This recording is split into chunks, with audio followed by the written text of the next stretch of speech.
চট্টগ্রাম বিশ্ববিদ্যালয়ে ফুড কার্টের জায়গা দখলকে কেন্দ্র করে শিক্ষার্থীদের সঙ্গে স্থানীয়দের সংঘর্ষের ঘটনা ঘটেছে। এতে আহত হয়েছে ৩ জন। এদিকে এই ঘটনার প্রতিবাদে বিশ্ববিদ্যালয়ের প্রধান ফটকে তালা দিয়ে রেখেছে শিক্ষার্থীরা। এ নিয়ে বিস্তারিত জানাতে চট্টগ্রাম বিশ্ববিদ্যালয় থেকে যুক্ত হচ্ছেন শোয়েব রহমান।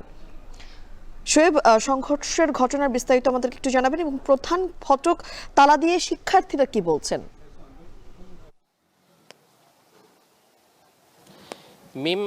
যেই জায়গাটা নিয়ে দ্বন্দ্ব সেটি মূলত বাংলাদেশ রেলওয়ের জায়গা, অর্থাৎ চট্টগ্রাম বিশ্ববিদ্যালয়ে যে স্টেশন রয়েছে সেই স্টেশন সংলগ্ন একটি জায়গা, যেটি মূলত দখল সত্ত্বে একজন ব্যক্তি তিনি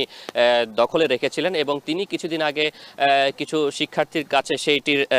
দখল হস্তান্তর করেন এবং সেই শিক্ষার্থীরা সেটি তার কাছ থেকে কিনে নিয়ে সেখানে আজকে দোকান তৈরির জন্য তারা স্থাপনা নির্মাণ করছিলেন এবং সেই দোকান তৈরির স্থাপনা নির্মাণ করার সময়টাতে এখানকার একজন চট্টগ্রাম বিশ্ববিদ্যালয়ের কর্মচারী এবং তার সাথে আরও কিছু স্থানীয় ব্যক্তি তারা এসে সেটি বাধা দেন এবং তারা সেই জায়গাটিকে তাদের নিজেদের জায়গা বলে দাবি করেন এবং সেই দাবি করার এক পর্যায়ে তাদের সাথে কথা কাটাকাটি হয় এবং শিক্ষার্থীদের দাবি যে কথা কাটাকাটির এক পর্যায়ে তারা সমঝোতার প্রস্তাব হিসেবে তাদের কাছ থেকে চাঁদা দাবি করেন, কিন্তু শিক্ষার্থীরা সেটি দিতে অস্বীকৃতি জানানোর পরেই মূলত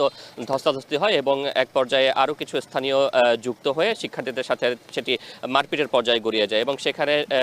অন্তত ৩ জন শিক্ষার্থী আহত হয়েছেন বলে আমরা জানতে পেরেছি এবং সেই একজন শিক্ষার্থীকে চট্টগ্রাম শহরে একটি বেসরকারি হাসপাতালে চিকিৎসা দেওয়া হচ্ছে বলে আমরা জানতে পেরেছি। এবং এই ঘটনার পর থেকে শিক্ষার্থীরা প্রধান ফটকে তালা দিয়ে রেখেছেন এবং সকাল 11টার দিকের এই ঘটনা, কিন্তু এখন পর্যন্ত কিন্তু প্রশাসনের পক্ষ থেকে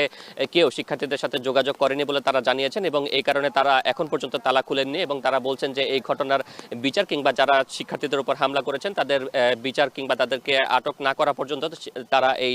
তালা খুলবেন না। এখনো পর্যন্ত তালাটি বন্ধ রয়েছে এবং যেহেতু আজ শুক্রবার ক্যাম্পাস বন্ধ, খুব একটা ভোগান্তি না হলেও প্রধান ফটক দিয়ে এই মুহূর্তে সব ধরনের যান চলাচল বিশ্ববিদ্যালয়ের ভেতরে প্রবেশ কিংবা বিশ্ববিদ্যালয় থেকে বাইরে যাওয়া বন্ধ রয়েছে। মিম।